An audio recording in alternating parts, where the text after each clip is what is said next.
तो आज हम पढ़ते हैं रदरफोर्ड का स्कैटरिंग एक्सपेरिमेंट। इससे पहले हमने पढ़ा था जे थॉमसन का जो है मॉडल था, जिसे हम लोग बोला था वाटरमेलन मॉडल या फिर क्या प्लम पडिंग मॉडल।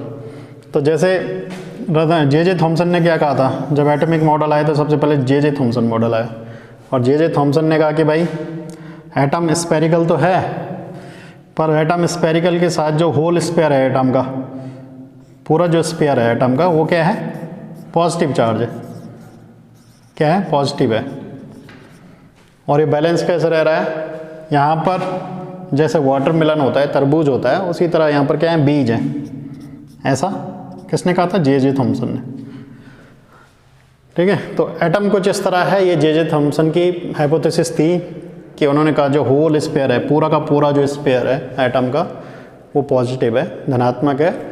और इसके अंदर जो बीज हैं, जैसे बीज का मतलब जैसे वाटरमेलन यानी तरबूज के अंदर बीज होते हैं, बिल्कुल उसी तरह एटम के अंदर क्या है, इलेक्ट्रॉन है, जो क्या है उसके अंदर धसे हुए हैं, एम्बेडेड है ना। तो इस तरह का एक मॉडल था। तो इस तरह उन्होंने कल्पना की थी कि भाई मॉडल इस तरह है, पूरा जो स्पेयर है वो पॉजिटिव है, उसके अंदर जो इलेक्ट्रॉन हैं वो नेगेटिव हैं, बीजों की तरह हैं, और पूरा जो एटम है वो स्फेरिकल है, ठीक है, गोल है मतलब। और इस तरह एक एटम की कल्पना की जा सकती है, दोनों बैलेंस है, प्लस माइनस होके पूरा तरह एटम जो है न्यूट्रल है। लेकिन क्या हुआ, बाद में एक एक्सपेरिमेंट किया जिसका नाम था रदरफोर्ड स्कैटरिंग एक्सपेरिमेंट। रदरफोर्ड ने किया एक प्रयोग जिसका नाम था रदरफोर्ड का प्रकीर्णन प्रयोग। उसमें उन्होंने क्या किया, एक रेडियो एक्टिव एलिमेंट लिया, जैसे रेडियो एक्टिव एलिमेंट थोरियम है या रेडियम है, तो उसको क्या किया, एक लेड ब्लॉक यानी लेड प्लेट के अंदर, यानी लेड प्लेट का मतलब है कि इसको सीधे गुजारने के लिए एक इस तरह ब्लॉक लिया, और सीधी किरणें, मतलब इसका काम है यहाँ पे किरणों को सिर्फ सीधा करना, जो सीधी किरणें हैं वो आगे जाएगी और जो बाकी किरणें वो वापस आ जाएगी। तो यहाँ से गुजारा इसको, और एक गोल्ड फॉयल ली, यहाँ पर क्या ली, गोल्ड फॉयल। ठीक है, क्या ली, गोल्ड फॉयल। गोल्ड फॉयल का मतलब है कि सोने की एक चादर, पतली सी चादर। सोने की चादर क्यों ली, गोल्ड फॉयल क्यों ली, क्योंकि गोल्ड जो है एक ऐसा एलिमेंट है, ऐसा मेटल है जो मेलेबल ज़्यादा होता है, मतलब इसको आप पतला सा पतला कूट सकते हैं और इससे पतली सी चादर निकाल सकते हैं। यस नो, गोल्ड जो है एक ऐसा धातु है, ऐसे मेटल है जिससे आप पतली सी चादर निकाल सकते हैं। तो इन्होंने क्या किया, एक गोल्ड फॉयल लिया। यहाँ पे गोल्ड का सिलेक्शन क्यों किया, मतलब इसकी जगह वो आयरन भी ले सकते थे, कि वो अन्य धातु भी ले सकते थे, लेकिन उन्होंने सिर्फ क्या लिया, गोल्ड।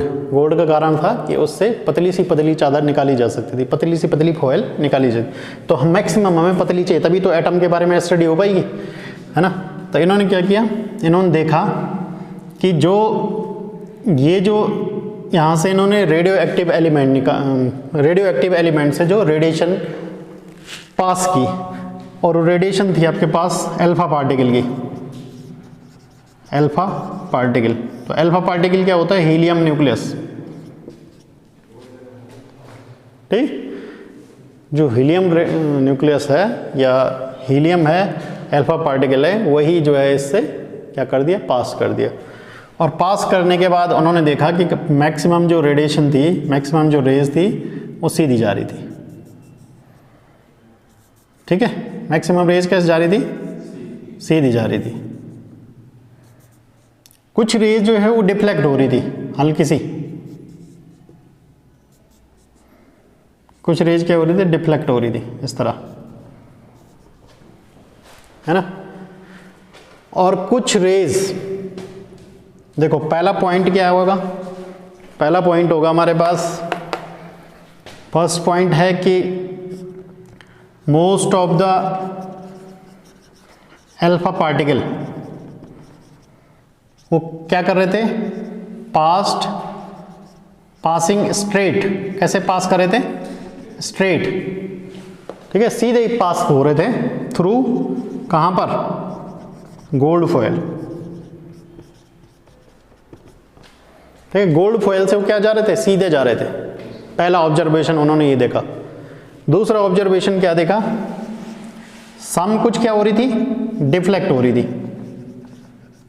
विचलित हो रही थी, कुछ डिफ्लेक्ट हो रही थी, है ना, कुछ क्या हो रही थी, डिफ्लेक्ट हो रही थी। यहाँ पर इन्होंने क्या रखा, जिंक सल्फाइड की स्क्रीन रखी। इस जिंक सल्फाइड में क्या होता है, जैसे कोई रेडिएशन आगे जाएगी वो चमक, फिर फ्लोरोसेंस पैदा करेगी, वहाँ चमक पैदा करेगी वहाँ पर। तो उन्होंने देखा कि यार यहाँ पे चमक आ रही है, सीधी जा रही है, और कुछ यहाँ पे भी जा रही थी, बहुत कम, है ना, कुछ यहाँ पे भी जा रही थी, कुछ जो है। तीसरा ऑब्जर्वेशन क्या था इनका, very few, very few, very few, बहुत कम, लगभग अगर हम बात करें 1 in 20,000, 20,000 में से एक पार्टिकल ऐसा था, लगभग इनका अंदाजा 20,000 में से एक पार्टिकल ऐसा था जो वापस आ रहा था लगभग, या तो यहाँ आ रहा था ऐसे में, या फिर वो वापस आ रहा था ऐसा। समझे बात कि नहीं। यहाँ पर भी इन्होंने स्क्रीन लगा रखी थी, कहाँ पर, यहाँ पर, यहाँ पर भी इन्होंने मूवेबल स्क्रीन लगा, मतलब यही स्क्रीन जो मूवेबल स्क्रीन है, ये कैसे स्क्रीन है, ये मूवेबल, मूवेबल मतलब जो घूम सकती है ऊपर नीचे, तो यहाँ से ही है, इस तरह भी आ सकती। तो उन्होंने देखा कि यहाँ भी पार्टिकल आ रहे थे कुछ, पर एक बहुत कम था, वो वेरी फ्यू। तो 3 ऑब्जर्वेशन दिए इन्होंने, देखे मतलब 3 ऑब्जर्वेशन मोस्ट इंपॉर्टेंट थे, और उस बेस पर इन्होंने कुछ कंक्लूजन दिया। कंक्लूजन क्या दिया, अगर हम कंक्लूजन देखें, पहला ऑब्जर्वेशन क्या था, most of the alpha particle passing straight through the gold foil. कहाँ पास हो रहे हैं, सीधे गोल्ड फॉयल से सीधे जा रहे हैं। अधिकतर अल्फा पार्टिकल कहाँ जा रहे हैं, सीधे जा रहे हैं, है ना। तो इससे इन्होंने कहा, इससे इन्होंने अंदाजा लगाया, मतलब कंक्लूजन किस निष्कर्ष पर पहुंचे, इससे इन्होंने कहा कि जो most of the part of atom is hollow, अधिकतर जो भाग है एटम का, मान लीजिए एटम है, हमने देखो एटम का मतलब पूरी गोल्ड फॉइल ले रखी है, मैंने यहाँ पे एक एटम दिखा रखा है उसका, ठीक है। तो most of the part of atom जो है वो क्या है, खाली है, तभी तो सीधी जा रही है। अगर अल्फा पार्टिकल किसी से ऐसा, ये अल्फा पार्टिकल है और ये सीधे टकराता किसी से, तो ये जाता आगे नहीं जाता ना, या तो ऐसा जाता है, डिफ्लेक्ट होता है, या फिर वापस आ जाता। तो मोस्ट पहला ऑब्जर्वेशन तो यही है कि अधिकतर भाग जो है एटम का वो खाली है, एकदम खाली है, होलो का मतलब खाली है। तो दूसरा पार्ट क्या था, दूसरा उन्होंने क्या देखा, some of the alpha particle are deflecting from the actual path. कुछ पार्टिकल क्या हो रहे थे, थोड़ा डिफ्लेक्ट, विचलित हो जा रहे थे। तो इसका मतलब विचलित तो तभी हो सकते हैं कि यहाँ पर कोई भाग है, यहाँ पर कोई क्या है, डेंस पार्ट है, डेंस मतलब कोई घना चीज़ है यहाँ पे, है ना। उस घने चीज़ से कोई टकरा रही कोई चीज़, अगर कोई चीज़ ऐसे में टकराएगी तो यहाँ से ऐसी तो निकलेगी, है ना, यहाँ से टकराएगी तो ऐसे तो निकलेगी, है ना। और एक पार्टिकल, तो दूसरे ऑब्जर्वेशन इन्होंने निकाला कि सेंटर पार्ट जो है, जो सेंट्रल पार्ट है वहाँ पर क्या है, सेंट्रल पार्ट में क्या है भाई, सेंट्रल पार्ट में आपके पास डेंस पार्ट है, कोई घना चीज़ है वहाँ पे, है ना।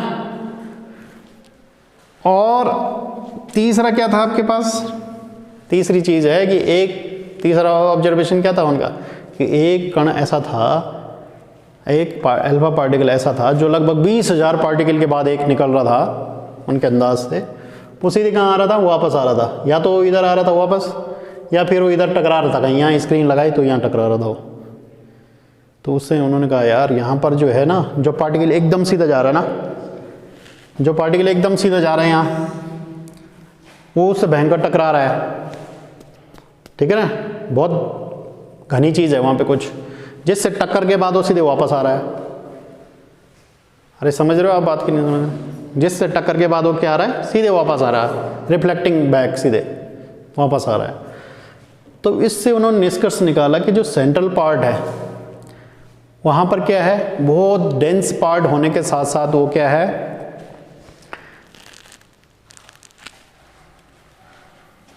सेंट्रल पार्ट है आपके पास एक तो डेंस है, बहुत ज़्यादा डेंस तो हमने दिखा दिया। दूसरा हमारे पास है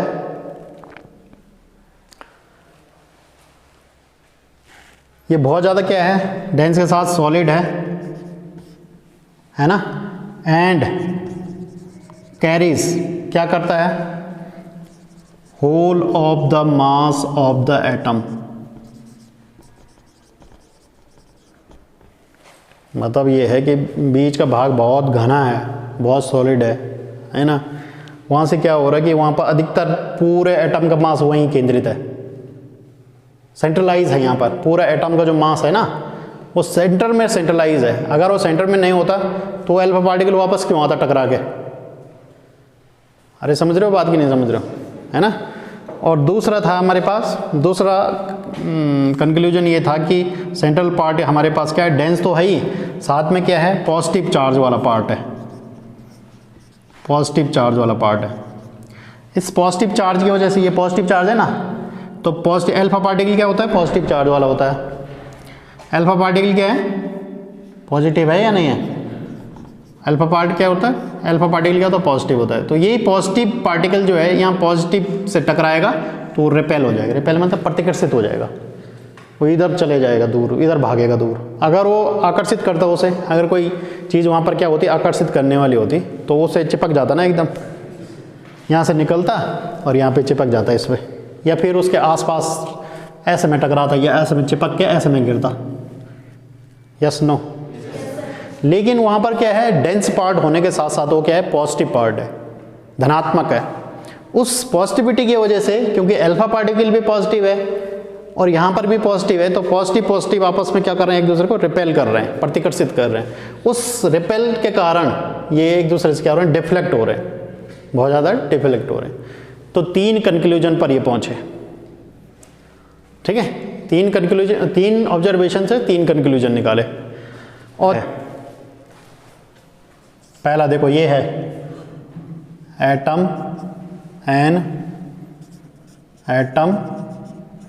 consist of small and massive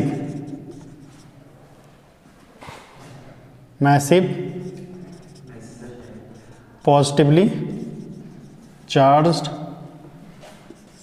particle. Atom के पास क्या होता है, कंसिस्ट ऑफ स्मॉल, एक छोटा सा और बड़ा सा क्या, एटम के पास छोटा है, हम बीच में क्या है, छोटा है, लेकिन मैसिव पॉजिटिवली चार्ज है। मतलब छोटा है अंदर लेकिन बहुत ज़्यादा पॉजिटिव चार्ज है ना। छोटा है लेकिन बहुत ज़्यादा, इट्स सेंटर, इसके सेंटर में कॉल्ड न्यूक्लियस। ये कहा उन्होंने ये कहा कि एटम के अंदर जो है ना एक छोटा सा और बहुत, देखो छोटा है तो एटम के अंदर वो छोटा है, लेकिन बहुत बड़ा मैसिव पॉजिटिव चार्ज है। मतलब उसके अंदर जो चार्ज की वैल्यू है वो बहुत ज़्यादा है, और उसको हम क्या कहते हैं, न्यूक्लियस कहते हैं। एटम के अंदर न्यूक्लियस होता है ना। तो उन्होंने ये कंक्लूजन पर पहुँचे कि वो देखो एटम के अंदर क्या है, एक छोटा भाग है, और उस छोटे भाग में क्या है, बहुत ज़्यादा पॉजिटिव चार्ज है ना। तो उसको हम क्या कहते हैं, न्यूक्लियस कहते हैं। दूसरा से घिरा हुआ है, छोटे छोटे कणों से घिरा हुआ है ना। वो कण क्या है आपके पास, बीच में क्या है, देखो बीच में पहला पॉइंट है कि स्मॉल है ये, लेकिन इस स्मॉल की वैल्यू जो है ना चार्ज के मायने में बहुत ज़्यादा है ना। उसके बाद यही न्यूक्लियस जो है सराउंडेड यानी घिरा हुआ है, किससे घिरा हुआ है, स्मॉल पार्टिकल से घिरा हुआ है। वो पार्टिकल आपके पास क्या है, इलेक्ट्रॉन है ना। ये दिया है ना, इलेक्ट्रॉनों का नंबर है ना, वो उतना ही वैल्यू है उसकी जितने पॉजिटिव चार्ज न्यूक्लियस में, तभी तो न्यूट्रल रहेगा, बैलेंस रहेगा। और एक ज़्यादा हो गया तब रहेगा वो बैलेंस, नहीं रहेगा, ठीक है। तो ये न्यूक्लियर, रदरफोर्ड का न्यूक्लियर मॉडल है, ये आपको 3 पॉइंट याद करने हैं कि रदरफोर्ड के मुख्य पॉइंट ये थे 3 कि एटम के पास क्या होता है, स्मॉल और मैसिव पॉजिटिवली चार्ज होता है इन इट्स सेंटर, इसके सेंटर में, और जिसे हम क्या कहते हैं, न्यूक्लियस कहते हैं। और वही न्यूक्लियस क्या होता है, कुछ स्मॉल पार्टिकल से घिरा होता है जिन्हें हम क्या कहते हैं, इलेक्ट्रॉन कहते हैं। और वही इलेक्ट्रॉन जो है हमेशा पॉजिटिव चार्ज के बराबर होते हैं। भाई ये 3 पॉइंट रदरफोर्ड ने कहे थे, है ना। तो रदरफोर्ड जो है, रदरफोर्ड का मॉडल ये है। रदरफोर्ड का मॉडल काफ़ी सेटिस्फैक्टरी, पूरी तरह तो नहीं था लेकिन कुछ हद तक सही था। और इसके बाद इन्होंने ये भी कहा था, क्योंकि रदरफोर्ड का मॉडल ने ये समझाया था कि ये इलेक्ट्रॉन जो है ना, जब ये इलेक्ट्रॉन है ना यहाँ पे माइनस, और ये क्या है, पॉजिटिव है, प्लस, है ना। तो प्लस और माइनस क्या होते हैं आपस में, अट्रैक्टिव होता है ना, अट्रैक्ट होते हैं। तो सवाल ये उठा कि ठीक है, ये माइनस है, ये प्लस है, यहाँ पे पॉजिटिव चार्ज जितना है उतना ही माइनस चार्ज है। तो इस हिसाब से जो है पॉजिटिव चार्ज को क्या करना चाहिए, माइनस चार्ज को अपनी ओर खींचना चाहिए, या दोनों को एक दूसरे की ओर आकर्षित होना चाहिए, और किसी जगह पे वो क्या होने चाहिए, आकर्षित होने चाहिए, कहीं चिपक जानी चाहिए उन्हें आपस में। लेकिन ऐसा होता नहीं है। अगर ऐसा होता तब एटम का अस्तित्व ही नहीं होता। समझिए बात कि नहीं, अगर ऐसा होता तो एटम का अस्तित्व ही नहीं होता। पर फिर उन्होंने इसको समझाने के लिए क्या कहा, उन्होंने कहा कि देखो, जो इलेक्ट्रॉन है ना वो स्थिर नहीं है, कांस्टेंट नहीं है एक जगह पे।